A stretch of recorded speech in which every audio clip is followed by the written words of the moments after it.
the host now. For a participant window, alert this meeting is being recorded. Hey, we got it. Yeah. All right. Okay. I'm going to come back close to 8:30. I have other things to do. So, you know, Thank you, Right, John. thanks, John. I'm just going to leave you guys to I'm going to leave you guys to it. You know, you guys do your thing and I'll come back Let's near do it. 8:30 to close you out. All right, everybody. Welcome to 2022. I hope you all had a great New Year's and holidays, and everybody's healthy and happy. And lots of stuff to go over tonight, so I hope you're ready. Can everybody hear me okay? I can hear you, but I can't see Yeah. you. I see the meeting is being recorded. Huh. Let me Yeah, check. go I got over some it kind to of say, go dialogue over box it. up. You may need to tab or go over to something that says "Got it." Oh, okay. Hang on a second, Ben. I see you, you're Take a behind the look at it real writing. close here. See, I'll just Get rid do of that see what writing. happens. Backslash.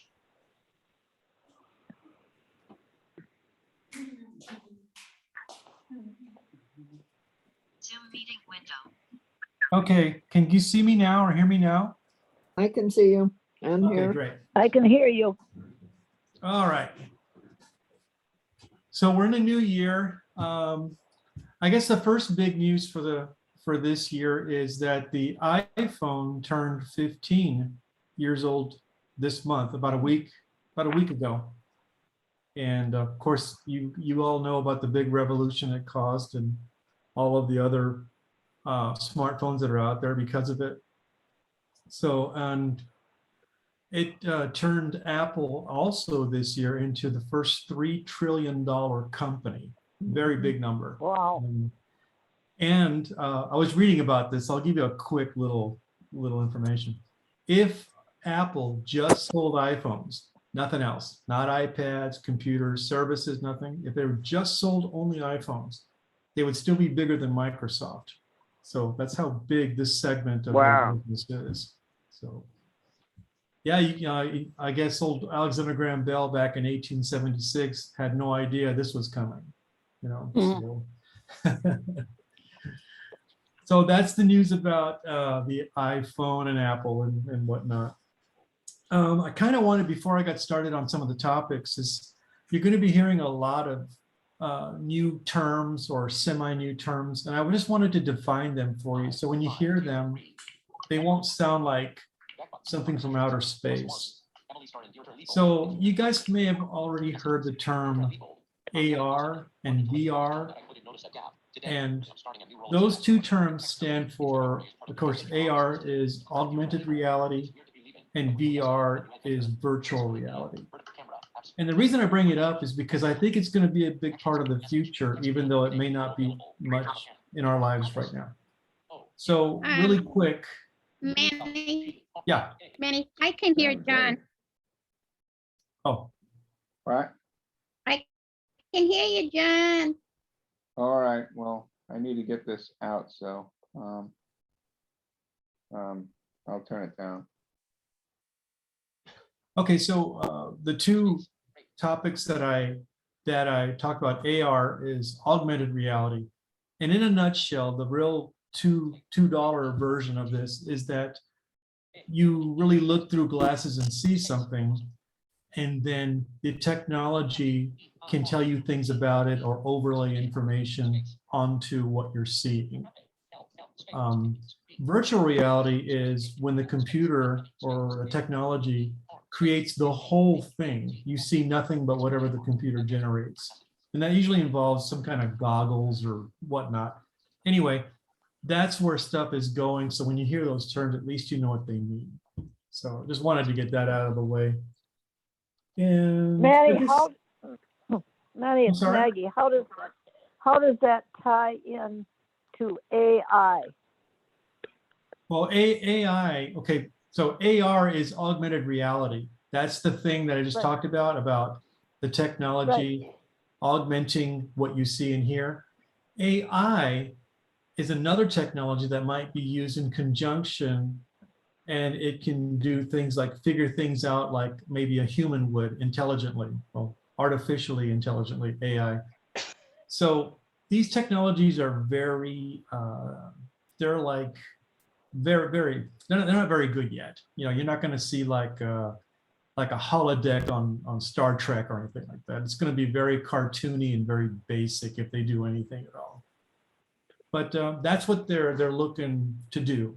And the segment, the technology segment out there, they're trying to gear things towards that. And there's a lot of use case scenarios, which I won't go into today, but you're going to hear a lot about it. And that also ties into these AR, VR head glasses that Apple's producing.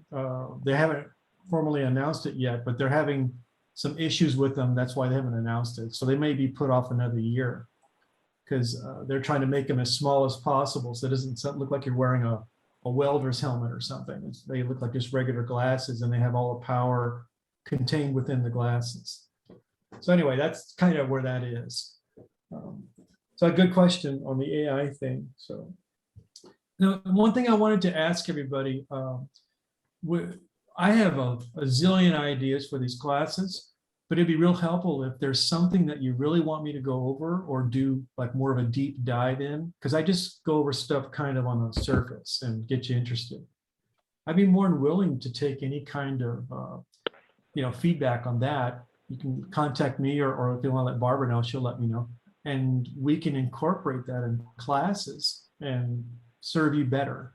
Otherwise it's up to me or someone else to figure out what you might like. So make these classes more worthwhile for everybody. So if you got an idea or a class idea or a technology, please feel free. Alert iPhone Gina Klein has So- joined the meeting. Ah, hello, Gina. You made it. So there's that. So starting on the first topic, let me look at my notes here. I still have paper because I don't have my digital thing set up right now. So I printed them out. So let me see here. So the first thing is, okay. So one of the things that Apple has been doing forever is they've been trying to preserve your privacy. And one thing they've added in this latest update, or like the last two updates, is this thing called an app privacy report. Okay. And the best way I can describe that would be like a nutrition label on food. It kind of tells you what's in there and what's going on. And that's what this does. So what it does, for your apps, it tells you what they're accessing, like your camera or your contacts, things of that nature. The other section, there's 3 sections. The second section also talks about apps, but in what domains they access on the internet. So if you have an app that goes to the internet to fetch information, that is recorded in this app privacy report. And then finally, you have the websites that do the same thing. If you go into Safari and you log into a website, it'll also track anything it does outside of its own domain. So if you go to Microsoft.com, if it links out to some other site, and something is transacted between you and that site, the phone will record that and say, Microsoft.com, went out to this site this many times, and it'll tell you. So what this all means to us when you're looking at this, you don't want the weather app on your phone to be accessing, let's say, your microphone or your camera. There's no reason why it should need access to that. So if you look at the report that says weather bug and it says Alert camera and Patty has left the microphone, meeting. that's something that you may want to look at and say, that's kind of weird. Same thing with Hulu or Netflix. If it's accessing your location, it doesn't need that. So you want to make sure you question that. So you look at the report and you figure out what an app is doing wrong, and then you can go in and restrict access in another section of settings. So what I wanted to show you today was just how to get to it and view it and turn it on. And then once you start looking at it, you'll be able to recognize things very easy. It sounds kind of weird right now because I'm just telling you, but when you see it or listen to it on your phone, it'll make a lot of sense. So I'm going to grab my phone and go to that section. So where you want to go is 2 p.m. settings and then privacy. I'm going to do that now. Go to settings. Calendar. Settings. Let's turn my phone up a Double little tap bit. to- Settings. Settings. Right there. Your Double tap settings. to open. Settings. Cellular. Rows 4 to 14 of 100. Display and brightness. Rows 12 to 22 of 102. Rows 20 to 30 of 100. Mail. But privacy. So it's called privacy. Go in there. Location services. It's going to be the brand new setting. It's going to be at the very bottom. So you take your 3 fingers and voiceover and you swipe up, I think 3 times to get down there. So you go once. Rows 8 to 8. Rows 13. Rows 14 to 21 of 21. So it's the 21st guy in the list, way at the bottom. App privacy report. It's called App Privacy Report. I'm going to go in there. App privacy report. Privacy. Now, Back button. when you first go in there, it's going to be a blank screen. It's going to say, turn on App Privacy Report. And what that does, it gives you like a rolling 7-day event tracking thing. So meaning that between now and 7 days, this report's going to reflect all the activity in that time period. Alert Patty has joined the meeting. So I've got some activity because I activated it about a week or 2 ago. So I'm just going to go to the first one. The first section says, what are the apps accessing? Okay, and I'm just going to go to just one of those in that section. So let's go to mail. Mail. 14 minutes ago. Contacts. Button. So mail accesses contacts. Well, that makes sense if I want to send an email. So that's fine. Let's go to the next one, see if there's a funny looking one here. Calendar. 18 minutes ago. Contacts. Alert iPhone Gina Klein has left the meeting. Let's try another one. Phone. 21 minutes ago. Contacts. Phone. So Button. all of mine seem to be okay. You know, the phone says contacts and microphone. Well, yeah, the phone will access your contacts so you can make the calls, and it needs the microphone so you can speak to the other person. If it had something in there like location, that would be a big red flag, and you say, whoa, why is the phone wanting location access? So that's kind of the way that's laid out. And there's more detail, which I won't go into now because we could go down this rabbit hole and be here 40 minutes talking about all the detail. But that's kind of the way it's set up. And if you turn it on today, let it run for a few days, and you'll see a lot of stuff in there about what your phone is doing. So that was section 1 of this privacy report. There's 3 sections. The second section, I'll get down to it. Let's get down there. Photo. Podcasts. Show all. Button. These apps accessed your data or sensors in the past 7 days. App network activity. Heading. Hulu. 66. So app network activity. So what that's going to tell me, if I go into any of these listings here, Hulu or whatever, it's going to say, what domains did Hulu access to give me my content? And typically it'll be like streaming at hulu.com or something hulu.com.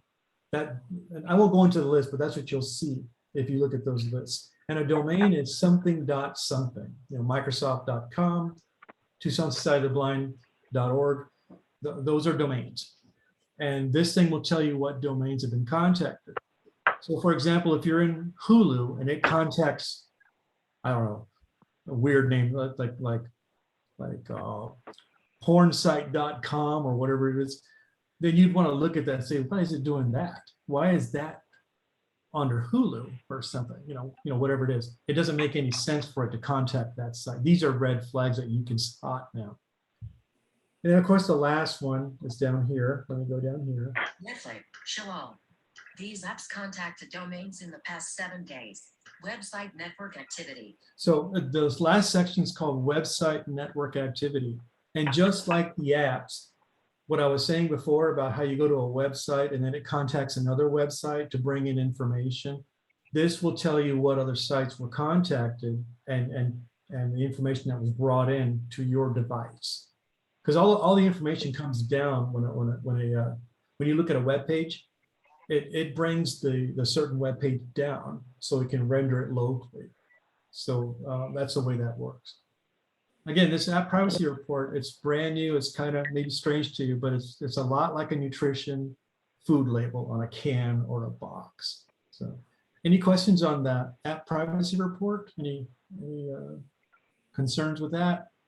If not, we'll move to the next thing. Let me see here. Privacy. Privacy. All right. Privacy report. Button. All righty, so let's get to item 2. This one is, okay, about a year ago, when I first started the classes, I introduced a lot of people to some gestures. And I was hoping that maybe you would want to hear a few of them again, just for review. I don't know if this is something that we want to do, but I just wanted to go over a few basic gestures for VoiceOver so you can navigate your phone. Are there any questions about gestures before I start? Okay. So for VoiceOver, the way you get around your phone, if you're not using your vision, you're using your ears and your fingers. You're going to do it with gestures. So whenever you touch the phone with a single finger, the phone is going to say whatever you put your finger on, whether it's a button or text or whatever. If you want to go to the next thing on your screen, you would swipe to your right with one finger. Alert iPhone Gina Klein has joined the And then if you want to go to a previous item, you swipe to your left. And if you want to activate a button, let's say there's a button there that says OK or cancel, want to hit the OK button. You're on the OK button, and then you would just use one finger, tap twice. So those are basic one finger gestures. There are a few two finger gestures. Like if VoiceOver is talking and you want to pause speech, you just take two fingers and touch the screen or tap it once. And that will pause whatever it's saying. If you want to read the entire screen, you take two fingers and you swipe up, and that reads everything on the screen. If you want to read from where you're at on the screen to the end, you swipe with two fingers going down. And then if you want to turn media on or off, play or pause, that's two finger double tap. That's also used to hang up a call. That's a second use for it. And then I won't go into any more of the 3 and 4 finger gestures because that's kind of out there. But if you knew the ones, the ones that I just mentioned, you can pretty much get around your phone pretty good. Well, there's one 3 finger gesture you should probably know. And that's when you use 3 fingers and you want to scroll the screen up or down. That helps a lot if you want to get to the bottom somewhere really quick. So you take 3 fingers, put them on the screen, swipe up, and that will go down a whole page of the list. And of course, the other way, swiping down or up, whatever it was, you would go the other direction. So, and that's kind of what I wanted to cover with the gestures, just to review that, just to make sure everybody's got it. And if you have any questions about gestures or anything, Manny, I think you should mention a couple of things. That the double tap is what you use to dictate. That's right. That's right. That's one I forgot to mention. Double tap for dictation, because I dictate all the time. And then the other one I'm using a lot now is the 3 fingers double tap to turn off the speech. Because Correct. I'll be on a phone call and then VoiceOver will start talking and how many minutes I've been on and all this other stuff. That's very good. Barbara's absolutely right. So if you are in a text field or a place that accepts text, you can then use the gesture Barbara just mentioned, 2 fingers, tap twice, and then you can speak. And then when you're done speaking, you do the same gesture again to end dictation. So it turns it on and then it turns it off. And then if you've dictated something, VoiceOver will repeat it back to you. It'll say something like inserted blah, blah, blah. And if it sounds good, then you're done. So yeah, and then the 3 fingers tap twice. That's great to turn off VoiceOver speech temporarily. However, you'll still get like the little haptic tap clicks or whatever, but you won't get the speech relative to what's on the screen. Just be like a click noise when you move. So yeah, very good, Barbara, thanks. So, okay, let's see what else we got here. Manny, can I ask a question? It's Maggie. Yeah. When I'm having trouble with my dongle and my VoiceOver. Okay. If something comes up and I use the dongle and I want to put it up on my big TV so I can see it, I'm screwing up someplace because I can't use VoiceOver. Okay, so the dongle is the thing that transmits your video from your phone to your large screen television. Right. Right, okay. Now, in the past, when you did that, was the sound coming out of the phone or was it coming out of the television? I haven't the vaguest idea. So we might just want to I'm check the volume on your TV first. Well, I had the volume up. I had the volume up on my phone. Okay, well, one of them should be talking because the dongle should only transmit what it's supposed to transmit. So you should have both sound and video somehow. But Well, we before can, I was using VoiceOver, the picture would come up. Everything was fine. But when I go to VoiceOver, is when I have trouble. that's very odd. You know what we should do outside of this meeting? I should call you or call me, and then we'll run through diagnosing that offline. I think we'll find out what it is. Okay. It Thank shouldn't you. act that way. Yeah. So, and your gestures will still work even though your video is replicated on your television. The thing is, your phone is still the input device. It still takes the taps, but your TV will I wish reflect. you'd tell it that. Oh yeah, yeah, exactly. So everything should be okay once we diagnose what's going on. So, Okay, thank you. all right. So let's see, review. Okay, we did that. Let's see the next thing. Next thing is, oh, Barbara asked me to go over this with you guys. This is actually a really good kind of thing. So whenever you go to the rotor and you adjust your speaking rate, okay, and then you get it to where you like, but then it starts speeding up later on or slowing down. Has that ever happened to anybody besides me and Barbara? Yes. Okay, so what's going on there is that the rotor is always there. It's just not visible. And I'm not, don't worry, I'll get to the point here.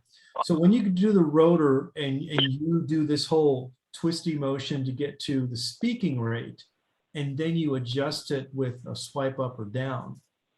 Once you're done there and you go to the next thing, the rotor menu item is still on speaking rate. So anytime you swipe up accidentally, it's going to increase the speaking rate, even though the rotor happened 5 minutes ago, 5 days ago. So what you got to do, this is the way I do it. It's like a little trick, actually. So I go into the phone and I'll adjust. Well, let me just show it to you.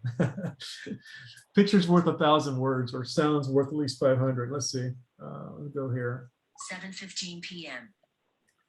All right. Settings. I'm going to try to, for the people who have some vision, I'm going to try to show you and do it. So the front of the phone is facing you. Okay, if I want to go to speaking rate, I'm going to do this whole rotor gesture, and I'll let you hear what the phone says. Speaking rate. Oh, right there. 50%. So if I want to bring it up, I swipe up. 55%, 60%, 65%, 70%. That sounds good right there. No, so let me go back down. 65%, 60%, 55%, So I'll go to 50. 50%. If I want to keep that, I then do the rotor gesture again, and I'll choose something like words, but anything except speaking rate. So let's go there. Containers. I could choose that, or I could choose. Headings. Characters. Words.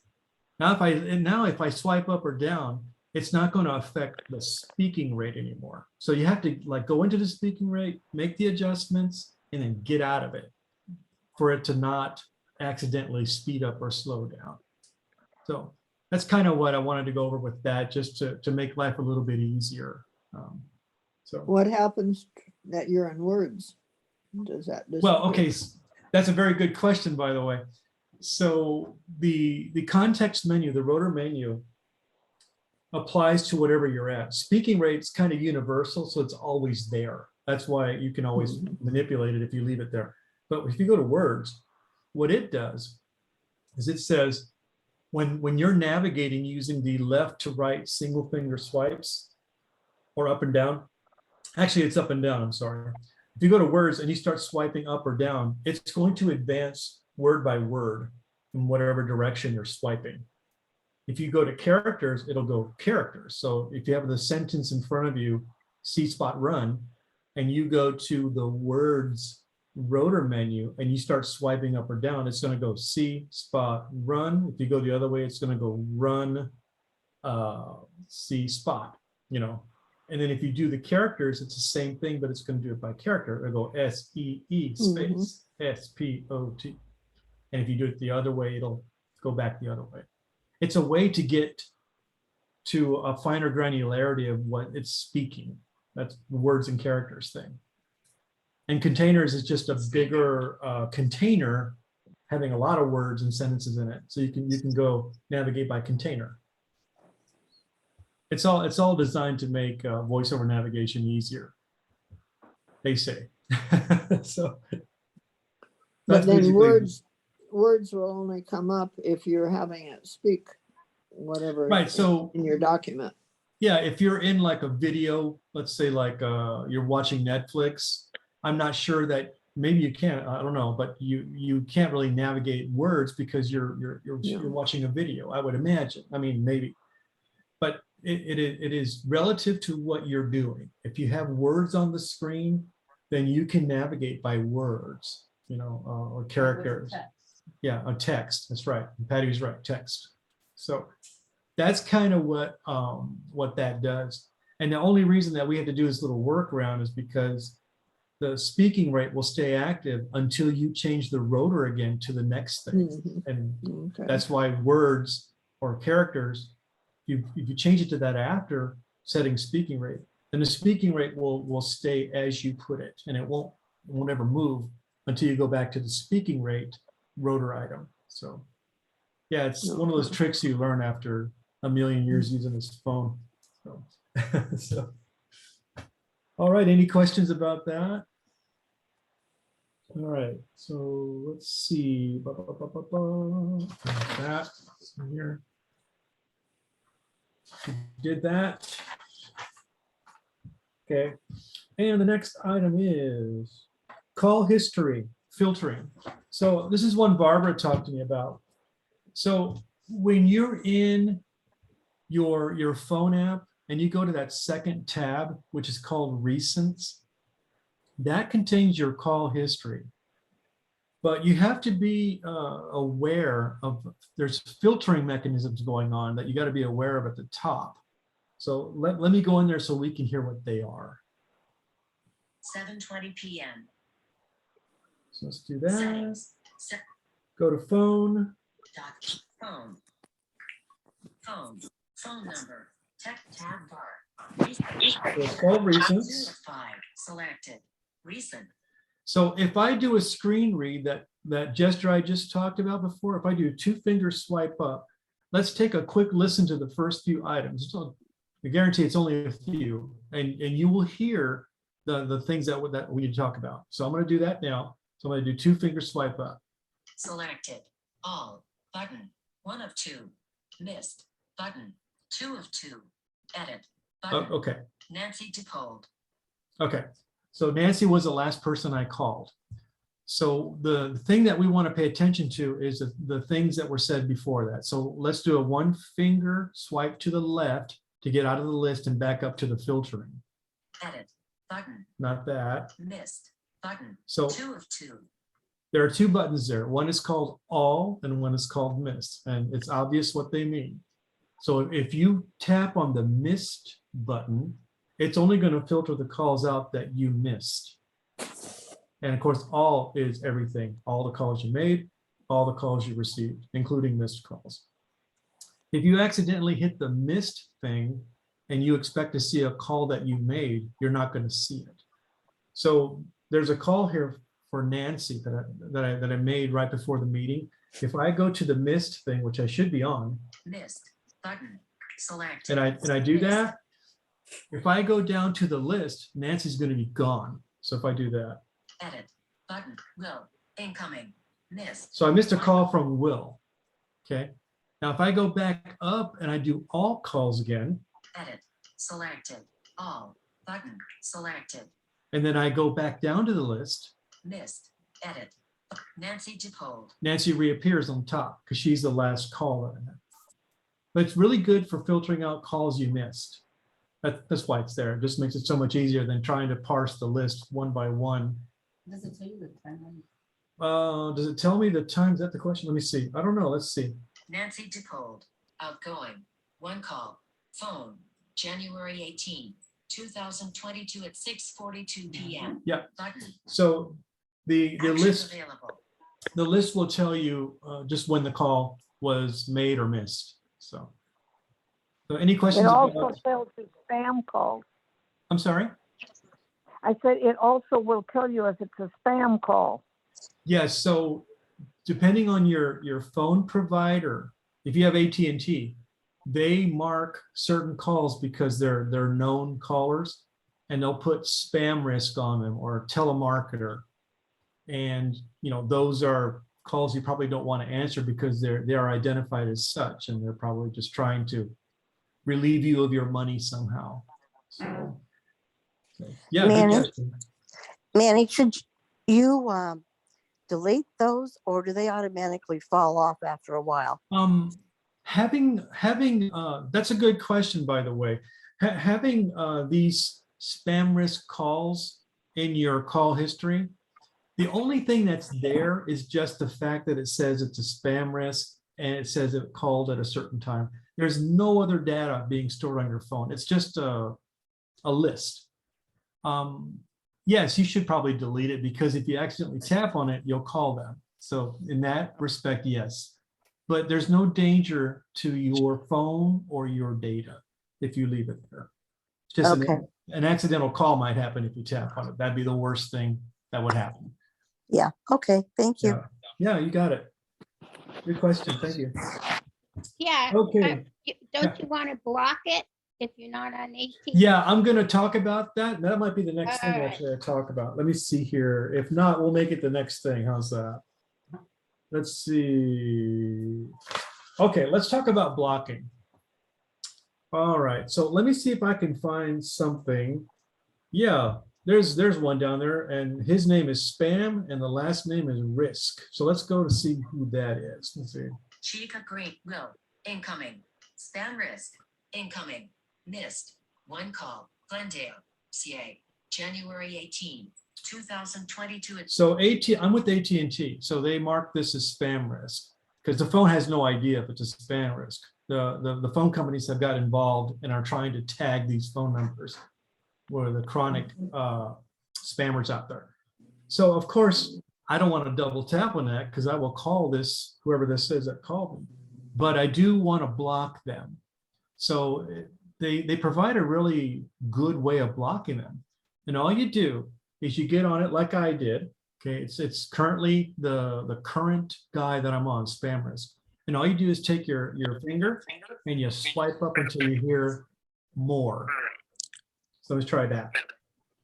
more info. More info, that's what we want. You can double tap then because it's only going to bring up an information page. Spam risk. And what I mean by information page is just giving you the name spam risk. It might have a phone number, and it has some things you can do, but we're not going to do any of that. We want to block that guy. Okay. At the very bottom of the screen is going to be the block option. So let's go down there, and that's 3 fingers, swipe up to page. I'm going to do that. I don't know how many pages it is. We'll see. Oops, maybe not. Pay. At rows 1 to 7 of 7. There's only 7 rows, depending on your magnification, your font size. It could all fit on one screen, or it could be spread to many screens. So at the very bottom of the options here is this block thing. Block this caller. You can block this caller. You just double tap that. Block this alert. You will not receive phone calls, messages, or FaceTime from people on the block list. And it's going to create a contact. We talked about this a few months ago. A blocked contact list, and any call that comes in to your phone gets checked against that list. And if they're on the blocked list, your phone does not ring; it just throws it away. And so I'm going to go ahead and block that. So I swipe to the right to get off of the description. Block contact button. And I'll do the block contact button. Unblock this caller. Now it changes to unblock because it's now a registered blocked number. And I can unblock it just as easily as I blocked it. But of course, it doesn't change your history. The history is the history. It's still there. And to answer the other question, Recent. I go back. Button. Recent. Spam risk. Incoming. So Missed. that particular spam risk number will never be able to call me again. If I want to get rid of it in my list here, you then select it again and you swipe up and the appropriate thing will come up. More info. Delete. Delete. And you double tap that Performed action. and it's gone. Delete. Gone forever. Will never come back. Manny, on mine, you go to more information and then you have to go over for info. So you That's have to tap the info to get on the right screen so you can block it. That's a very, very good observation. I did that on purpose because when you have a call identified as spam risk by your carrier, Verizon, AT&T, T-Mobile, the phone is smart enough not to do that secondary screen. What it does is it says, oh, this is a spam risk. So the options are much more limited and it puts the block caller on the very first screen that comes up. If it's a regular phone number and it's not it's not identified by your phone company as a spam or whatever, you have to do this whole info button, then block. So that's the difference between the two. Yeah, I'm with Straight Talk, so it doesn't label anything as spam. And so I have to do the more information and then go over to the info and then the right screen comes up. Right. And rule of thumb is if there's no info button to go to, then the block caller is going to be right at the bottom. So you'll know right away. It's a weird little wrinkle in it, but it does save time if it does identify it as a spam risk. Then you don't have to do the info button anymore. You can just go right down to the bottom. So yeah, there's always a moving target for us. So Manny, you're saying that if I went down and blocked the call and then I could delete it and it won't, Yeah, it'll so still what be you're doing- blocked? Oh yeah. So they're Okay. totally separate. Your call history, it's just a list. It has nothing to do with anything. It's just a big fat list of stuff that happened. And then your blocked call list is over here somewhere else. You block that number, that's fine. And then you can go back and say, in my call list history, I don't want to see that anymore. Okay, I'm just going to delete it from that list. And it only deletes it right there on the list. But you'll never get that caller again. Oh, okay. That's what I was wondering. It's Thank just you. like a dumb list, really. It's all it is. It's not connected to anything. Yeah. Cool. Yeah, great.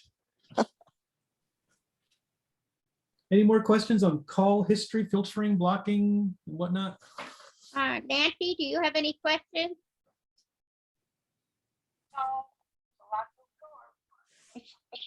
She said, no, it's a lot to learn. Yeah. Since we talked about blocking callers, I've talked about this before, but I think it's worth reviewing since we're talking about it. You can also block text message senders as well, because sometimes you'll get text messages from people you have no idea who they are, but they got your number and they're going to send you a text asking you to click on their link or whatever. And rule of thumb is if you don't know them, just delete the text and don't even, just let it go. I mean, there's always somebody out there trying to offer you something that is going to get you in trouble, meaning financial trouble or privacy trouble. So let's keep talking about. So Manny. Yeah. So Manny, that means like all those phone calls I've been getting from people who want to buy my property, I could basically block them from calling me and delete them from my phone? That's right. Yes, because if you didn't initiate the conversation, then they're just cold kind of calling you or texting you, and in the hopes that you'll click on their link and answer some questions about yourself. And at the end, they want to, like I said before, they want to relieve you of your funds somehow. So you don't want that to happen. But if you have a business relationship already, that's a different thing. If you're working with, I don't know, Antigua Realty, and they send you something, well, that might be something you want to make sure that it's, you know, you have a relationship already with them, it might be okay. But even then, always be cautious. Yes. Yeah, they get very creative, very clever people out there. Wish they would use it for good. So, all right, so let's go to the text messages, and we can do the same kind of blocking, okay? So we were in phone history, calls, and we're gonna go to texting now. Okay. 7:32 p.m. So let's get out of the Selected. phone. So the app that you should go to do this, or you have to go to, so whatever your texting app is, but if you got the canned app from Apple, it's called Messages. Messages. Okay, so you go in there, Double tap to open. Messages. and Back what I want to button. do, Back button. Back button. I'll pick somebody that I'm not going to block because she would kill me. So here's a person right here. Conversations. Chica Green. Okay, so it's Chica Green. So we're gonna go in there. Well, we don't go into it. If you get a text and you don't know who it's from, you don't have to open it. All you have to do is, just like on the phone calls, just swipe up with one finger till you get to more info. So let's do that. Drag item. Hide alerts. Delete. Pin. Activate. Drag item. Where is it? Activate. Oh wait, Default. hang on. What is it? Maggie Hake. Chica Green. Drag item. Oh, wait a minute. Okay, I'm sorry. There's a difference here. You do have to open it initially. You don't have to click on anything. But I don't know why they made it inconsistent. So let's do that. Chica Green. We're gonna go in there. That's the time they're picking us. Okay, so then we go to, Cancel drag. where is it? Search. Dictate. Conversations. Drag here to pin. Maggie Hagan. Hi Maggie, that does sound good. I will put it for Hang on. Chica Green. Well, that's the dictate button. You know, don't. Search. Hold on. Search conversations. Let me get my thing together here. Cancel drag. You're right. Move I'll on to kill you. item. Drop ready. App switcher. Messages. No, I think killing what me. happened is Closing I was messages. talking App while I was switcher. doing it and I wasn't listening. And I think I did something Swipe with up it. three fingers to close the app. I'm Closing sorry. phone. Let me try that Setting. again. Closing Okay, setting. let's go back. The app doc. Messages. Trust me, I do this all the time. Messages. All right, Filters. so, Back up conversations. Chica Green. okay, Well, stop that. Okay, let me just try these swipes to see if it's there. drag item. Hide alerts. Delete. Pin. Well, there's a delete option on it, of course. Activate. So activate is default. So let's go in there. Messages. Yeah, I did React. something crazy before. I don't know what I did. So at the very top of the screen, you can do a 2-finger swipe up. You want to get to that person's little name up there. So we're going to do that. Back button. Chica Green. Button. Okay, right there. FaceTime.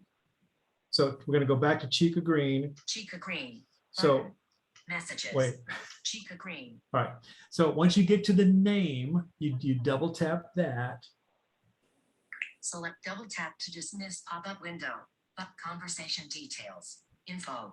Button. So just like Barbara said before, since this is a known person and they're not deemed as a spam risk or a telemarketer, I have to go to the secondary info thing for me to get to the blocking thing. So we're gonna hit info. Info. Button. Chica Green. Then I can swipe up until I get to the bottom of the screen. Home. Rows 1 to 8 of 13. Block this caller. And you block this caller, just like before. It's just a hokey way. So when you get a text message, it's okay to open it, but it's not okay if you don't know who it is to get into the body and tap on the body and follow the links and all that stuff. But you can tap on their name at the very, very top and go to info and then block. And it'll do the same thing. It'll block them, just like it did with the caller. So sorry about the confusion there. I just got hosed up with my talking and my gestures. So any questions on the texting blocking thing? Okay, Chica Green. so let's go back. I Chica don't want to Green. block her because I'll be in big trouble. Conversation see. details. Done. Button. I'll block you back. Double tap to Oh. just back And button. then back. Back up. Okay, Conversations. all right. there's no questions, I will move on this. Let's see here. So we did. Oh, so the next thing, we're going back to calls again. If you do get a call and you want to create a contact from that call, this is kind of a review. We talked about this mid last year. So back in your phone app, Phone. you go to your call Select history. Tab bar. Contacts. Tab. 3 of contact. Selected. Selected. Recents. Tab. So 2 of 5. what you do is you find something here.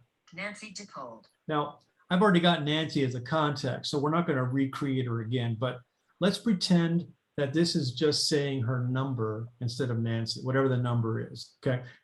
The way you would turn that number into a contact is you would swipe up to more info. More info. Nancy DeCold. Okay, and then Swipe up or down to select a custom act. I think we have to go down. Let me just go down here. Today. Pay. Button. Just make sure I got my ducks in a row. Button. Share contact. Add to favorites. Button. Add to emergency share my location. Add to button. Well, this isn't a good example because she's already a contact and it knows it. So if you have a number there, one of the options in this list that I'm on right now, so it would be to create a new contact. So what I would do is I'd find that guy in my call history, swipe up to more info, double tap, go down to create new contact. It'll put you right in the first name field. And you can dictate the first name, last name, and then you hit done. And then the new contact is created. So unfortunately, I can't demonstrate that because all the numbers that I have in my call history have names. I automatically create contacts every time someone calls me. Recents. Let me Recents. let me just check to be sure. Let me see. There's one here I can use. Submit right. Rows 4 to 10 of 100. Yeah. Rows 5 to 11 of 100. Rows 10 to 16 of 100. It's okay, Manny, we got it. Anyway, trust me on that. I'll put it in the notes. It's like 2 or 3 steps. It's no big deal. Okay. Okay, so let's see what else we got here. We got did that. Okay. Oh, so another one that's real popular is if I want to send somebody Barbara's number. Let's say I want to send, I don't know, Gina, are you there? I am here. Okay, so I'm going to use you in this example. I'm not going to do it. So what I'm going to do is Okay. I'm going to pretend like I'm going to share Barbara's contact with you. Okay. So Okay. here's how you do that. So we're going to start from the beginning here. So if Barbara is one of my contacts, which she is, I can just go to my contacts right now. So I would say, hey Siri, open contacts. Contacts. Okay, and then we'll go back. Contacts. Contact. And I'll look for Barbara. Search. Search field. Go to search field, dictate the name Barbara. Search field is editing. Search. Word search field. Insertion point at end. Barbara.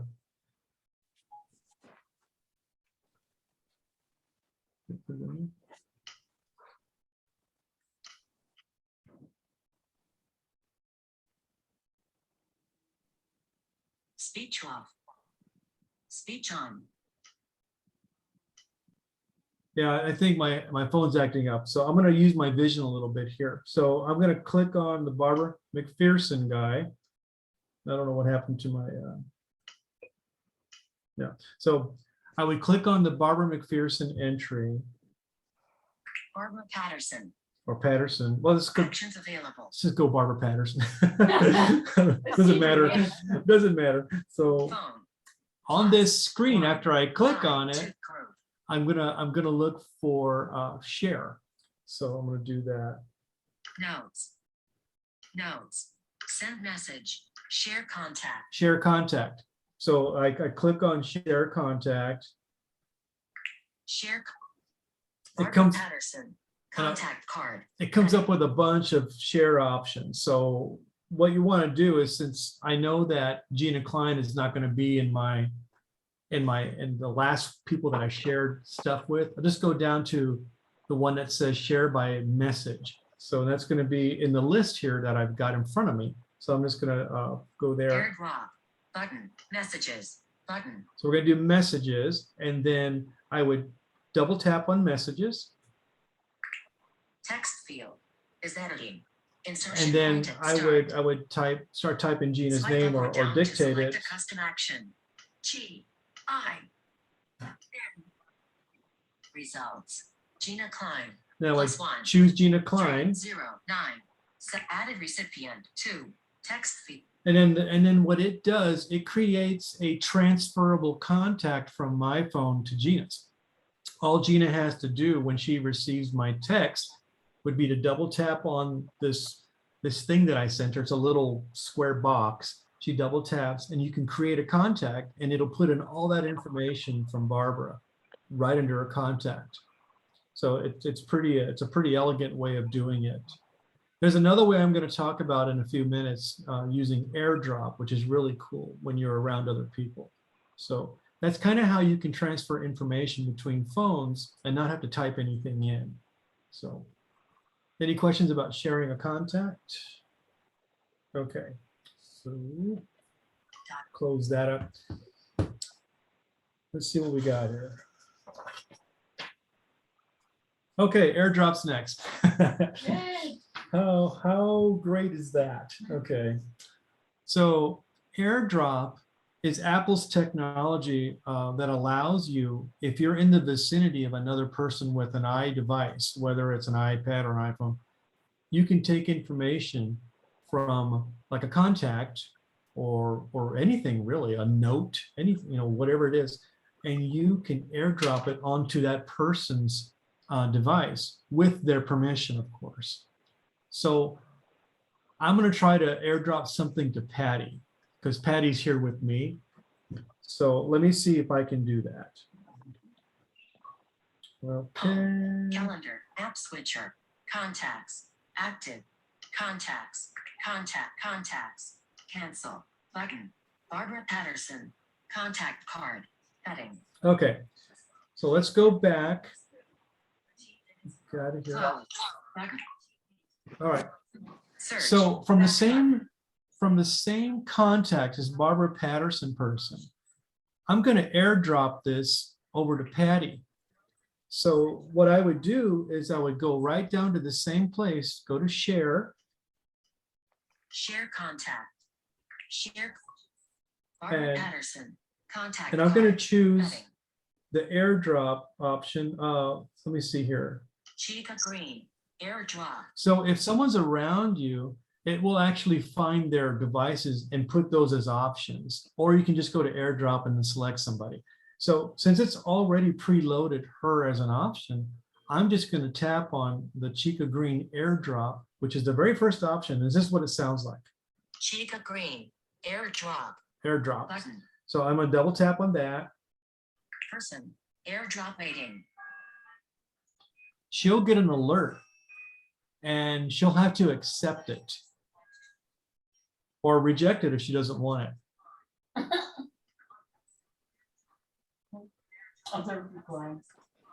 Okay, and that's it. Once she accepts or declines it, if she accepts it, it'll be part of her contacts, because the phone knows where to put the contact information. It sticks it right into contacts. You don't have to mess with it after that.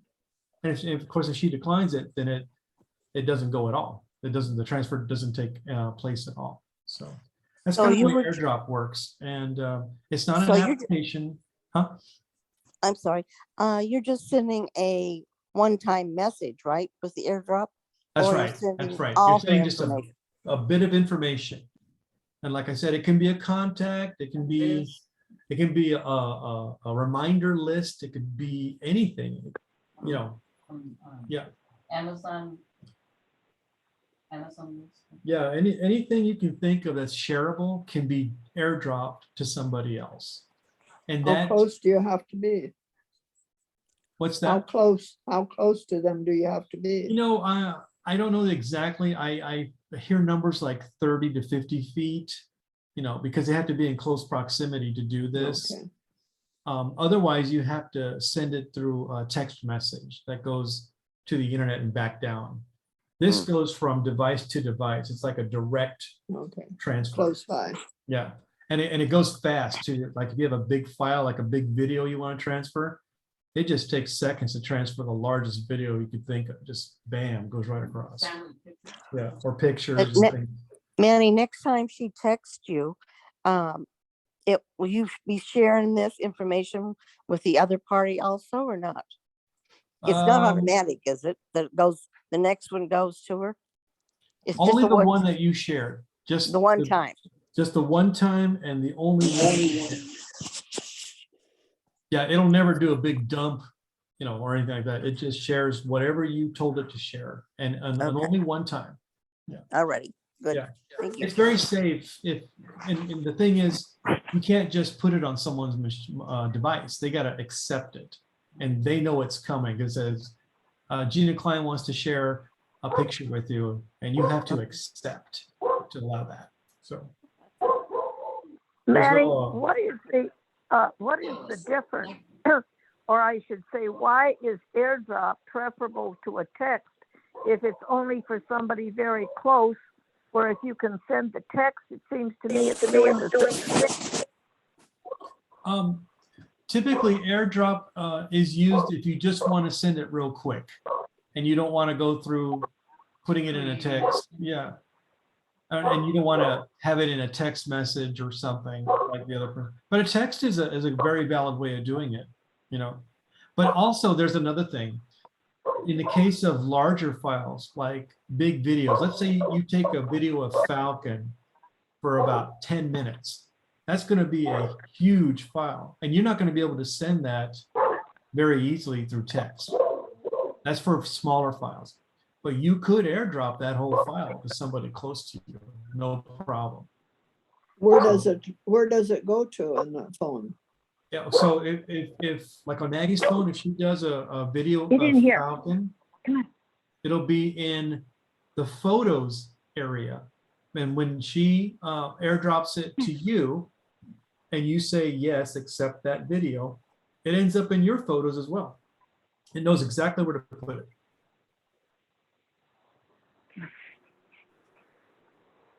So wherever it exists on the person's phone, that's where it exists on your phone. It'll bring it right over. But I Kind have of to like a know tap that. on the shoulder. I'm sorry, I didn't catch that. Maggie, say it again. Oh, I said it's kind of like a tap on the shoulder. It's not like a long distance call. That's right. It's meant to be for people like in the same house kind of thing. Like it's not long distance kind of stuff.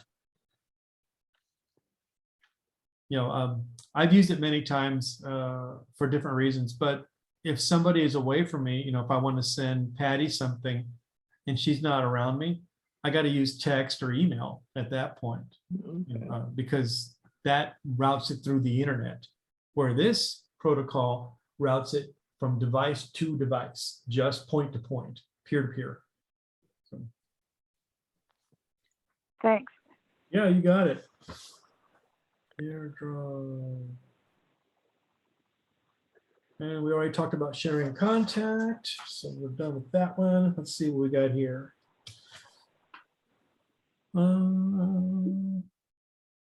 Okay, one thing that I've gone over, I don't know if I went over it the last time when we had the low turnout, but I wanted to make sure everybody knows how to do this. Your iPhone is a computer. It's basically a computer in your hand or your pocket. And every once in a while, it goes berserko and you need to reset it because that's just the nature of computers since the dawn of computers. They've always had problems, usually software, sometimes hardware, and they get I don't know what the correct word is, but they get tired or something, and you gotta reset them to clear out all the weirdness and start with a blank slate again. And I don't know what the right interval is to reset your phone. Typically, I do that about once a week based on my usage. You know, if I teach a lot of students, it's going to be closer to that time that you have to reset it. If you don't do too much, you kind of calm with it, you might be able to go 2 weeks or more. It's designed to never have to be reset, but we all know that's the fallacy. So the way you reset your phone Landscape. is here. let me Edit just- actions. Button. Calendar. Tuesday. Jet app closing phone. Closing phone. Closing messages. Oh, I'm closing all these apps. All right. So I'm going to hold the phone up and show you how. So for an iPhone 10 and newer, I think you have, or I guess you can use this on any phone actually. I think it goes all the way back. You press and hold the power button plus one of the volume buttons until you hear the following. And I'm gonna do it so you can hear it. Okay, here we go. 1, 2, 3, press. Double tap to power emergency SOS. So we're gonna, Cancel. Button. Double tap to power off. that's what shows up. I moved it by mistake. So you'll get that thing. Also on the screen, if you wanted to know, Medical ID. that's how 9/11 responders or first responders can get to your medical ID, which shows them some information about your allergies, your doctor's names, all that good stuff. So it helps them make sure that they don't give you the wrong thing if there's a problem. Hopefully they'll never have to use that. And of course, the other one, Emergency SOS. emergency SOS, and that's what calls emergency services. In our case, 911. This thing always updates. So if you're in another country that doesn't use a 911 system, let's say you go to Britain, England, they have the 999 system. So if you hit that thing over there, it's going to dial 999. So that's how that works. And of course, there's a cancel at the bottom. Cancel. Button. Passcode. But back to my original point is that if the phone acts crazy, let's say it's sluggish, or voiceover's not working properly, or something you did before that you always have done and are very confident doesn't work quite the way it's supposed to, that's typically a red flag that says you need to do that reset. And so you press those two buttons, you double tap on the shutdown, give it about a minute to shut completely down, and then just press and hold the power button all by itself to restart it. And hold that for about 4 seconds, 1 Mississippi, 2, till you get to 4. And then if you have any vision, you might see a little dot in the middle. It's just the Apple symbol. And if you don't have any vision, just wait. And usually within 30 seconds, you'll hear it asking you for either your passcode or saying that you're on the home screen. It'll do one. You'll hear it. It'll be fine. So that's kind of that for resetting your iPhone. Okay. Let's see. And again, resetting your iPhone does not delete data. Your iPhone always preserves data. So you're not going to lose anything by restarting it, excuse me. Manny, Yeah. when you turn your phone off at night, doesn't that reset it automatically? If you power it off like I just showed you, yes.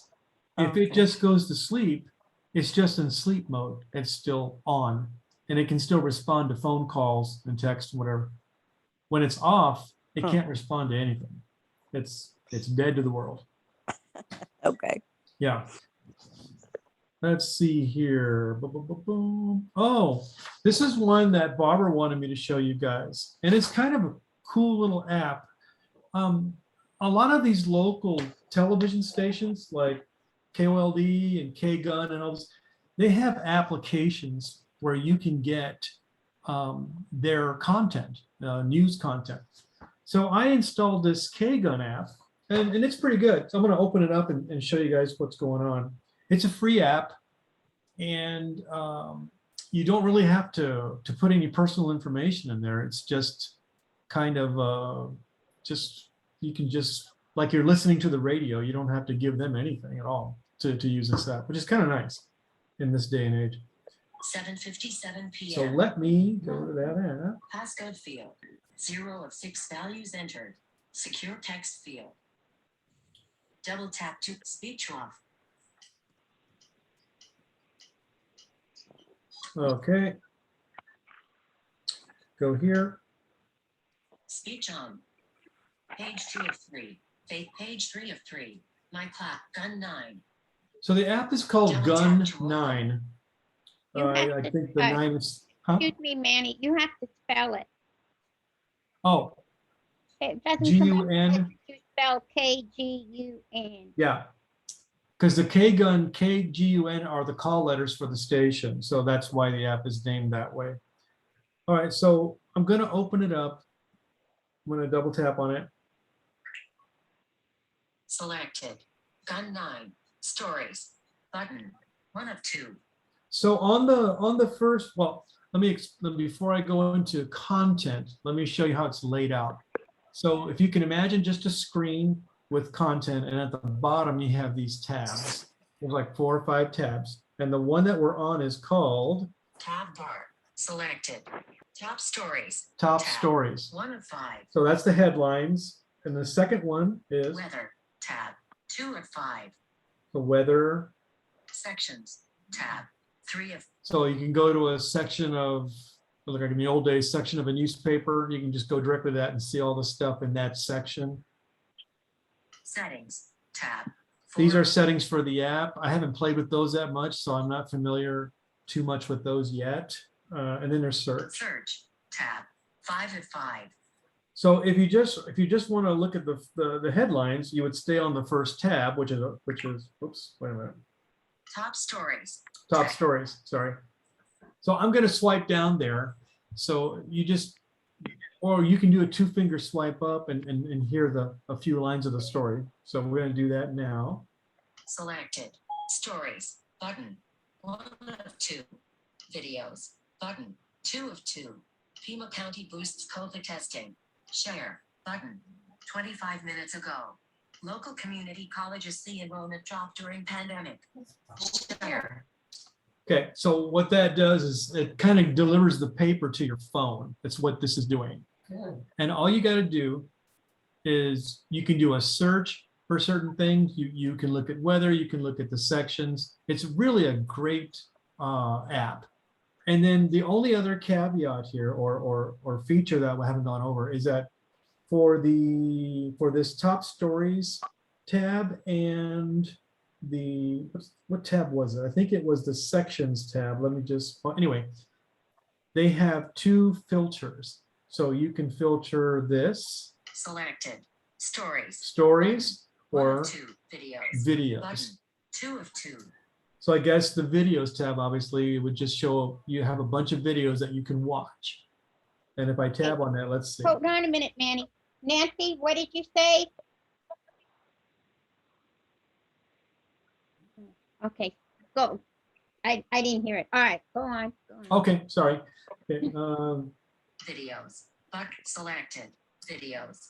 2 of 2. so I tapped on the videos on the videos button on the very first Top Stories tab. So all it's doing, it's changing the top stories to a video list.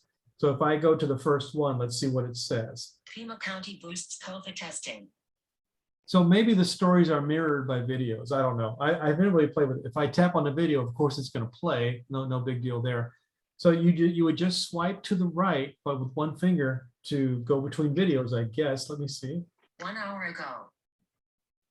Feeling a bit more like winter through the weekend. So that's another video. 1 hour ago. Local community colleges see enrollment drop during pandemic. So I guess these are the people just talking about it instead of us reading about it. So it's a really good app. I'd recommend it, actually. It's a really well thought out, well done app. And What are the call letters? KGUN, those are the call letters for the station. So and it's free. Why not? You know, you used to pay for paper. Now you get it for free on your phone. So, One thing, I don't do the videos. I just go to the story. I double tap on the story. And then when I come up with a story I want, I double tap on that. And then you have to, and then you just do your 2 fingers down and it reads the story. that's right. That's right. Because you can kind of pretend that the stories you see on the very first screen are kind of like the inbox in your email. It just tells you what they are. But if you want to read them, you got to drill into them, and then you get the full-blown story, and you can just have voiceover read it to you. You know, so yes, that's right, Barbara. And of course, the videos, obviously, they just play, and then you can stop them using you can play and pause using the 2-finger double tap kind of thing. So yeah, if you like K-Gun, it's a real good app, and it's a very good suggestion Barbara made to talk We about. were looking for it. Yay. Yeah. So Patty's happy. She's over there loving it. So any more questions about K-Gun? Okay. All right, so let's see what's next here.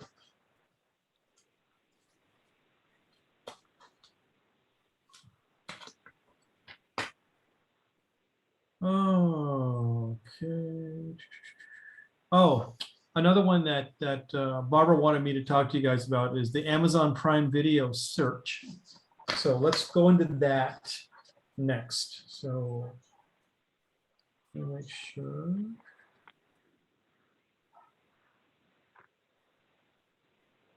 It's raining real hard.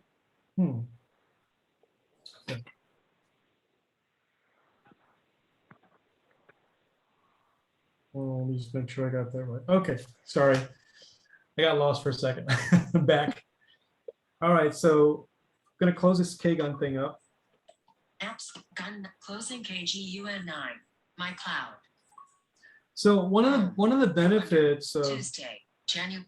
one of the benefits of Amazon Prime, you know, it runs about 13, 14, something like that, dollars per month. Well, you're supposed to get very fast shipping. Your stuff just comes in a few days. And no cost shipping. That's a good thing about it, especially if you order a lot of stuff. But it also provides content that you can watch. And this is more of a review kind of thing, but let's go into it. So if you get the app, and this is what the app's called. Let me find it here. Prime Video. It's called Prime Video. Double tap to open. So it's not called Amazon Prime. It's just called Prime Video, and it has the Amazon logo in it. So we're going to open that up. Prime Video. Prime Video. And Prime Video. Other. Prime Video works a whole lot like Netflix or Hulu or any of these other streaming services. It allows you to watch content. But the cool thing about Prime Video is that if they don't have the content for free, they will allow you to rent it or buy it. And then it goes into your little box that they keep for you, and you can watch it anytime. So let's say like you want to buy the first season of Golden Girls. Let's say it's not out there for free. You can buy the first full season for whatever it is, whatever, $20 or whatever it costs. And then that Golden Girls season will be available to you forever, and then you can watch it anytime and multiple devices. So on my screen, again, this is another tab dialog from the bottom over. The tabs are Tab bar. Selected. Home. Home, Tab. One. Store. Store, Tab. Find, Downloads. Tab. downloads, 4 of meaning 5. these are things that you're not streaming, but you've actually downloaded to your phone as files. Like you can do that with movies or series or whatever. My stuff. Tab. And 5 of 5. then my stuff is the stuff that I purchased. So if I wanted to, I don't know if I have anything with these guys. My Let me stuff. see. Tab selected. My stuff. The Beverly Hillbillies season 1, 1963. So I bought the Beverly Hillbillies season 1. It's a very cerebral show. You should watch that. Jethro's going to be a brain surgeon. It's really good. Anyway, I bought that and it's available to me. So, and if you had the Golden Girls, whatever, you could do anything, movies, same way. So to get to the gist of what I was wanting to get to, is they have this nice little search function, which is a third tab in. It's called Tab bar. Find. Find. Tab. 3. So I'm just going to go up here to the search text box. Actor. Title. Or genre. Search field. So actor, title, or genre. I'll double tap on that. Search field. And I'll dictate a title in. So let me do that. Back to the Future. Inserted Back to the Future. I'll hit the search Search. button. Search. Back. Button. And then in search results, I'll just put my finger on the first one because I can kind of, this is kind of real big. It's a big square, so I know where it's at. Back to the Future. 1985. 116 minutes. Rent or buy. Button. So I can rent or buy that. Double tap to open detail page. So I'm going to double tap to open. In progress. Excuse me. Bless you. Back to the Future. So once I get there, it re-shows the image, the artwork for the movie, and then the title, and then the next option is. Rent movie HD $3.99. Button. So if I want to rent it for like a few days, I think it's 2 or 3 days, I can pay Amazon $4 to do that, and it'll be available to me for 4 days. Another option is iMovie HD $14.99. I can own the movie, kind of like what I did with Beverly Hillbillies, and I can then see that movie whenever I want for the rest of my life, I guess, or as long whatever it's mine after that, you know, just like a video cassette or a DVD. And then I don't know what the next option is. Let me see. More purchase options. Button. I guess there's more purchase options. You can explore those out, but normally most people rent or buy, you know, or it's free. They don't have to do any of that. And then let me see, I think there was something else that might be interest to us. Trailer. Button. There's a trailer. Add to watch list. Watch party. Share. Button. Marty McFly.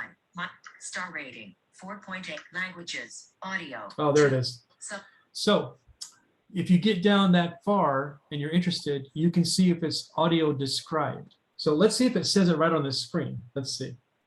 languages. Audio. 2. Subtitles. 1. Button. So I don't know from Double that. tap to see all the languages. Languages. Audio. Close. Button. You can change languages while the available languages. You can change language audio. English. English audio description. There it is. There it English. is. English There. audio description. That's how you can tell before you rent or buy it if it's something that a person with low vision or a blind person can enjoy because they'll have the audio description. So if it doesn't say description in there, then it's not described. And I don't know what the rule is. I think movies made after a certain date have to be described. And if they go back and do these older movies, that's just I guess they're being nice or something. I have no idea.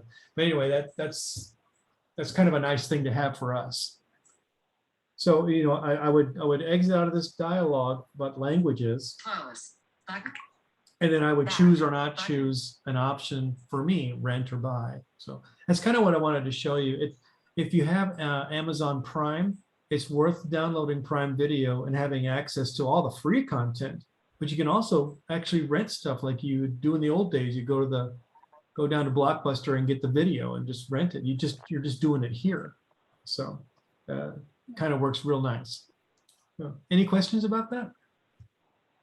The May new it- movie, Being the Ricardos, is now on Amazon Prime for free.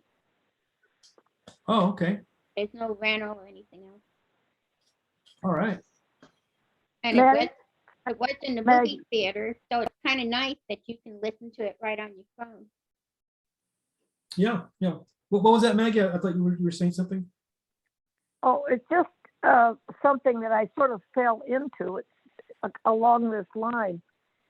Those of us who like to use, okay, I don't know the exact name, but you put your book under it, and it makes it very, very large, and you can read it. And they're quite expensive, like $2,500 or more. Yes. There's a cheap way to do it. If you use your dongle, turn on Seeing AI, and put it over your book, it comes up on your television screen Yeah. in as big a font as you want. That's true. That's true. So if you have low vision and you want to see something, you use your device, but then you're using that big screen to even make it that much bigger. So that really makes the small print very, very large. And the quality does. should be pretty good. It should be all jagged. It should look pretty nice actually on your. It's excellent, and so you can do a picture. Yeah. I got pictures from my grandkids for Christmas, and who can see those little teeny faces? That's But right. you put them on the screen, and they come up. Yes. And Yeah. to me, it's a cheap way of reading a book. Yeah, and if you have I was working with Barbara on this. If you're using the built-in, seeing AI things on the phone, if you can find a way to secure the phone over the page, then you don't have to hold it, and you can just, if you're using your vision to read it on your screen, it won't be shaking or moving as you're moving the phone. So there's that too. There's many options out there. So. And what works for that is an old-fashioned embroidery hoop on legs. Oh. Set it up. You put the phone on top of it. You get one that fits. It lays top to bottom, but it's got legs. You put it over your book, and bingo. Wow, that's pretty creative. Pretty nice. Good job, Megan. Yeah. All right. If there's no more questions on that, I want to go to a new application. Ta-da! And right now, this application runs for $10, and it might actually be worth it. It's called Voice Stream Scanner. And what it does, just like Maggie was saying, it's like a seeing AI. But the difference being that for people who are having a hard time getting the text underneath the camera, this thing will make a tone as you're moving the phone around. So I'm going to demonstrate that now. So the app is called Voice Stream Scanner. They also have a reader app, which I'll touch on later after we do the scanning part, just so you can know the difference between the two. So let me get in there. 8:14 p.m. Prime Video. Close Prime Video. Double apps. Prime Vid. Closing Prime Video. Calendar. Amazon. All Page right. 2 of Fries. Page 3 of 3. Okay. So TikTok. Gun 9. Voice Stream Scanner. Voice Stream Scanner. There it is. Double tap to open. So it's called Voice Stream Scanner for you visual folks. I'll put the phone up. You can see what the icon looks like. And I'm going to read this thing on my outline. It's like a Voice Stream Scanner words on the top there. See if we can read it. And what I'm going to show you is what it sounds like when there's no text in view, and then what it sounds like when there's text in view. Okay, there's a difference in the tone. So let me do that. Voice Stream. Okay. Voice Stream Scanner. Capture image. So Voice Stream Scanner is up. I'm going to move it over the text. You guys hear that? You guys hear that hum? That's Voice Stream Scanner telling me that I got text. I'm going to move it off text now. And then it goes away. Let me point the speaker at you guys so you can hear it, okay? So right now I don't have any text under it. Now, if I put it over some text, you guys hear that? Yeah. That tells me there's text under there. Mhm. Okay. So if I then hit this button down here, Capture image. capture, Button. Capture image. Dimmed. Play. Button. and then I hit the Adjustable. play button, it'll tell Swipe me up to rewind and swipe. what it says. Play. Button. Voice Stream Scanner. That's pretty good. That's exactly what it says. Now, the cool thing about this one is you can make all kinds of adjustments. Like if you don't want it, if you don't want to do this whole manual thing like capture and then play, you can go into settings and say, I want to auto capture after 2 seconds over some text and it's stable. You're not moving it around. it'll then auto capture and do the whole thing for you. It also will do, you can set it up to where it does edge detection. So if you have an 8.5 by 11 document and you want to capture it, it'll do like the Seeing AI document mode. It'll say right edge not visible, right top not visible, and you can just move it up or move it over. And then when all edges are visible, it'll snap it and then it'll read it. So it's really kind of cool. It's $10. It's a one-time thing, but I think it's a really good app. And yeah, this was like picked by Barbara. That's really a good choice. So just thought I'd share that with you guys today. Any questions on Voice Stream Scanner?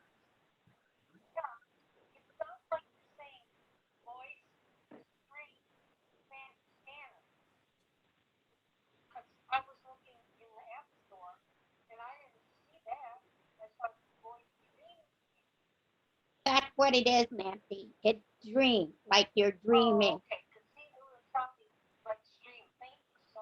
Right, no, it's dream, it's dream. And how much is it there? I don't know, I gotta go back and look. Oh, okay, because when I got it, it was only $6.99. It went up a little bit, but you know, it's still well worth the money. $3 difference for this is not bad. I mean, it's not a, you know, when the Kurzweil, the KNFB thing came out, that was $100, you know. And it did, it's $9.99, yeah. Well, and it does, it works so much better. That other one, I spent $100 on and never could get it to work. And the thing that's good about this, Barbara, the reason it's so good, but you found a really good app, is because it uses sound and it says, oh, there's text there. Do you want to capture that? Because it's going boo or whatever it says. And then when you take it off the text, it doesn't make any sounds. So you know you're not over any text. That's really good. That's a really clever way of doing that. Now, the other thing too with this company, they don't just make one product. They got a whole suite out there. They got another one, and I'll just go quickly into this. It's called Voice Stream Reader, not Scanner, but Reader. And what that does, it says, well, I got this PDF file, but the person who sent it to me just sent me a picture of text. Ooh. And what this thing does, it'll read that. It'll convert that text, just like JAWS does on a computer, to text, and it'll read it for you. So that's the Voice Stream Reader piece. I think that's like $20. That's like $19.99. Well, you can get the whole suite for $20. Well, in that case, get the whole suite. Absolutely, Barbara. I didn't know what the suite Yeah, you can get cost, so the whole thank you. suite because the third program they have is the one where you can change the voices. Oh, I didn't know They that. have like 20 different voices that you can change. Oh my, that's very good, Barbara. Wow. Very good. Okay, any questions on Voice Stream Reader? If not, we'll move on to the next thing. What is the next thing? It's not Amazon Prime, that's for sure. Let's see. We already did that. Are you going to do alarms and timers? Oh yeah, that's in the list. That's in the list. We already did block text messages, so we can forget that.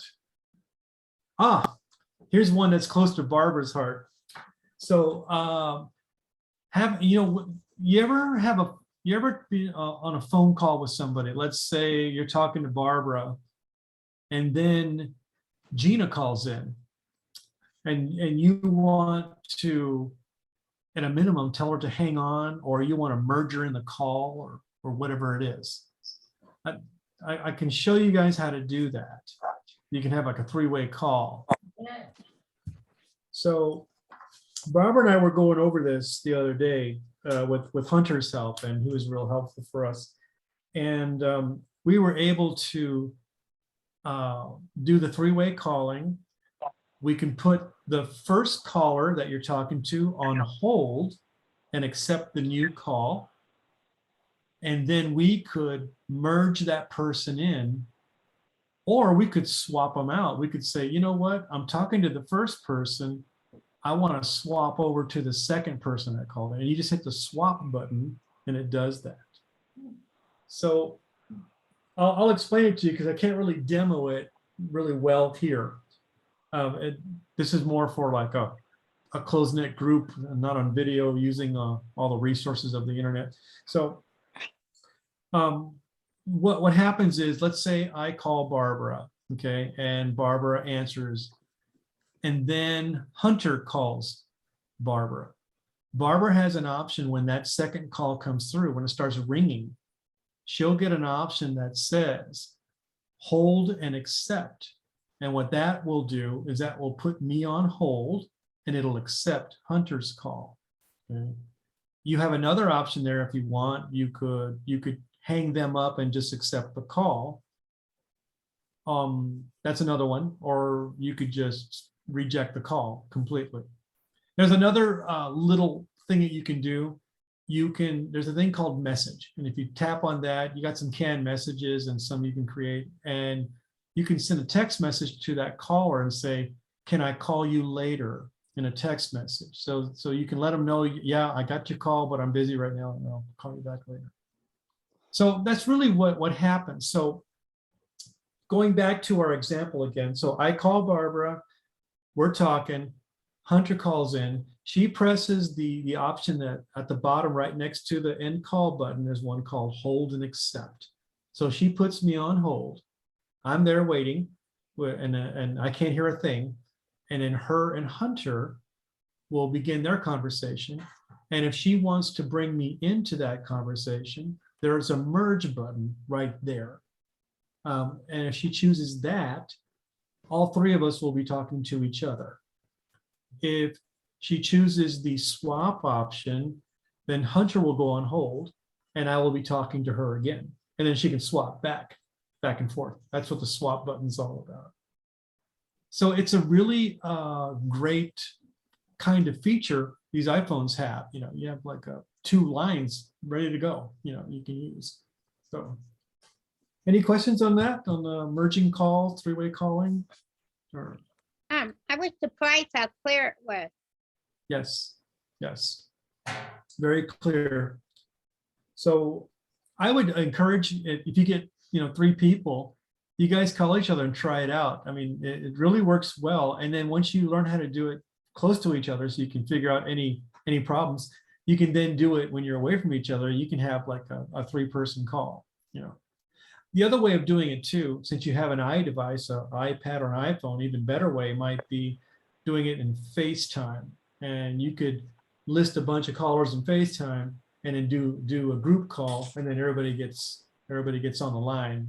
That's another way of doing it, but that's more of a video calling kind of system. It's very clear.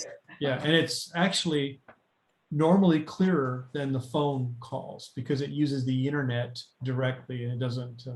There's a lot of reasons why your calls sound kind of fuzzy, but I won't go into that today. But it's about compression and all this great stuff. But with FaceTime, they don't do that. It's just raw video and audio going across the internet to the other person, so it's not compressed or changed. So it goes efficiently. It's just more dynamic going across the thing. So. Manny, Yeah, can you do that with the A lady also? I believe so, but I have not tried that. I have made calls, and that's a very good question. Maybe that's one thing that I can make a note about and check into, because I use both a lot, and I think that's a great question. Can you FaceTime calls, you said? I don't know about FaceTime calling. I think you would need a show. Echo an show is what show. you need. Yeah. As far as making 3-way phone calls, I think you might be able to do that with an Echo Dot, but I'm not sure. That I don't have the answer for. I'm sorry. So, but it's something worth looking into. I think that's another way, because that's the best way to make a call. Just use your voice, not even worry about tapping. Yeah, that's really neat to be able to do that. Yeah. You could send messages with the A lady. I mean, phone calls. Yeah, absolutely. I've got the show, and I have a contact that we call once in a while, and we can see each other, and it's just like FaceTime. Yeah, so I assume, because it's just another way of doing it, that yeah, you can merge people in. I've just never tried it with the Amazon devices, but that might be worth looking into. That's really a good idea. Okay, yeah, let's do that, because I was kind of curious about how to do it.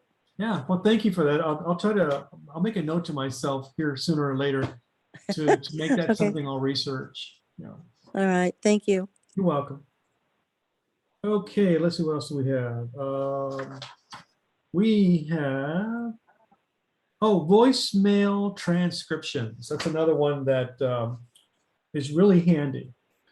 So your iPhone, or yeah, your iPhone, what it does with its visual voicemail function, which is the 5th tab on your phone app, it not only allows you to listen to your voicemails, but it attempts to transcribe them. And if the person is clear enough, it might just transcribe it pretty well. Now, I had a call from Sunvan a few days back, and what they wanted me to do is see if I wanted to change the window when I was going to leave, and they could be there right away, or I can wait to my late window. I didn't catch the call, but they left a message. So I wanted you guys to hear the transcription, and we'll go over what, you know, why it sounds a certain way and why there's certain things that it says. So let me go in there. 8:28 p.m. Okay. Voice stream scanner. Closing that. So in your phone app, okay, you open phone Phone. and you go to voicemail. Selected. Tab bar. Voicemail. That's the 5th tab on the 5 bottom. of 5. And we'll just get down to that number that called me, and they left me the transcription. So in the voicemail list, I'm going to go to that one. +1 520. So if I want to see that or hear it, I have to double tap to expand it. +1 520. So now I just have to swipe to the right till I get down to the transcription. So here's what it sounds like swiping to the right to get there. You got to do like, I don't know how many, a few of them. So we're going to do that. Voicemail position. Play voicemail. Playback destination. Call. But delete. But transcription. So that's a transcription. available. That's the heading. When I swipe again, we're going to start listening to what it transcribed into text, speech to text. So here we go. It might sound a little odd, and I will explain why. Okay, so just bear with me. Hi, Mary. This is _______ calling. We were just wondering if you were ready to go. Give us a call at 798 1000 regarding your ride. Thank you, and we'll probably be there in 5 minutes. Call us as soon as possible. If not, we are going to go back, and we'll be there like at 12:50 for you. Thank you. Link. So you guys got all that? Tap to activate embedded link. So first off, they transcribed my name. If she said Manny, it said Mary. So I'm Mary on this thing. And then when you hear like something like ______, that's a word that it couldn't figure out. So it puts those underscores to let you know there's a missing word or words that it couldn't figure out. But we got the gist of the message. I mean, and that's what it does to each message. Now, if you have somebody who wants to speak clearly like this, it's going to be just a bunch of gobbledygook or nothing. They got to have a clear connection as possible, and they have to speak, as clear as possible when they're speaking, and most people do. So that's why it works most of the time. But there's sometimes when it doesn't work at all. Manny, can you go back and play the voicemail? Sure, yeah. So let's go to the voicemail. I don't know if it's how it's going to Hi, Mary. sound. This is transcription. Delete. Call. Playback destination. So Button. when you play a Actions voicemail, available. if you want it loud, you got to use the playback destination button. So I'm going to tap on that. Playback destination. And I think this is where voiceover fails. I think that's a speaker instead of the earpiece. Let me magnify it to be sure. This is a problem here that Apple has to fix. So let me check it out. So according to this, there's a big fat speaker icon with little waves on it, and I got it pointed towards you guys for the low vision people can see that. So I'm gonna go back to where you can play it. So I'm gonna swipe back again. Play voicemail button. So let's see what it sounds like. Play voicemail button. Voicemail.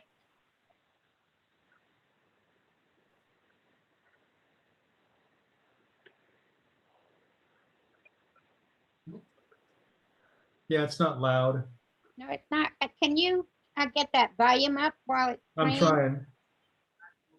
on your phone? By I hitting the don't right think, button? I don't think it goes up. Yeah, I'm doesn't trying. go I'm gonna up? try it again. Let me try it again. Play voicemail. Pause voicemail. Wondering if you were ready to go. Give us a call at 798-1000 regarding your ride. Thank you.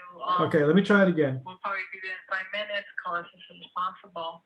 If not, we're gonna go back and we'll be there like at 12:50 for you. Thank you. So Play that voicemail. I could play it again, but you guys got the gist. I got the volume up enough. Do you want me to play it one more time, or are we okay? No. Actually, guys, You want to tell them how you got the volume up? Yeah. after this, I love you guys, but it's like 8:30 and I'd like to go to bed, so Oh, I'd like to wrap this up. Well, Oh. can we just go another 10 minutes? We kind of started late. Can we just Oh, go all right. another 10 minutes? All right. All right, so I'll do this very quickly then. So I'm gonna play it one more time. Play voicemail. Button. iPad 2 has left. Pause playback destination. We were just wondering if you were ready to go. Give us a call at 798-1000 regarding your ride. Thank you. We'll probably be there in 5 minutes. Call us as soon as possible. If not, we're gonna go back and we'll be there like at 12:50 for you. Thank you. So that's that. And then I don't know if you want to hear the transcription again. I don't know. No. No. We So got- but you get the point. You got No. both ways. So No.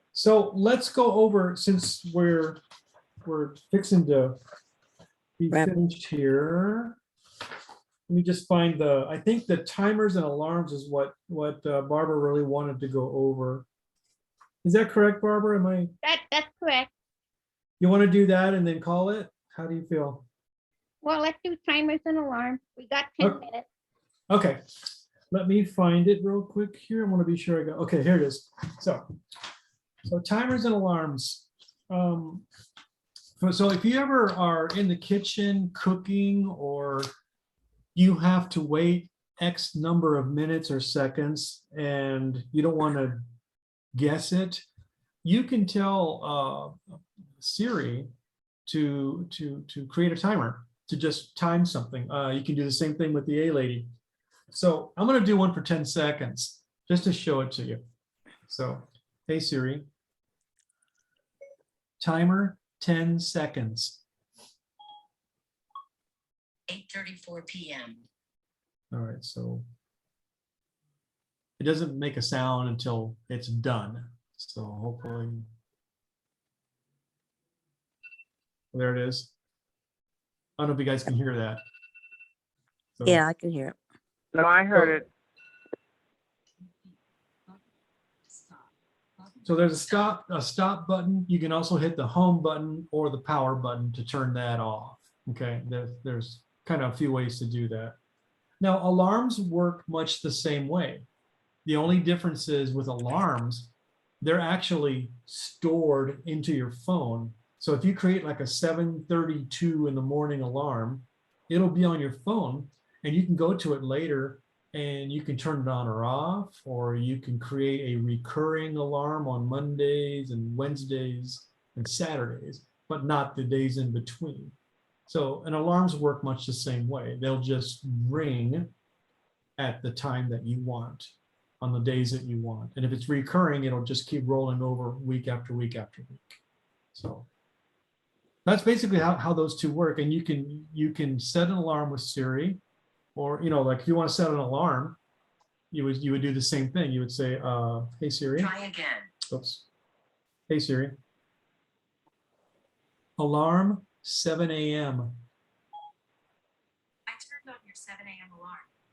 So now this thing will ring at 7 a.m. tomorrow morning, one time.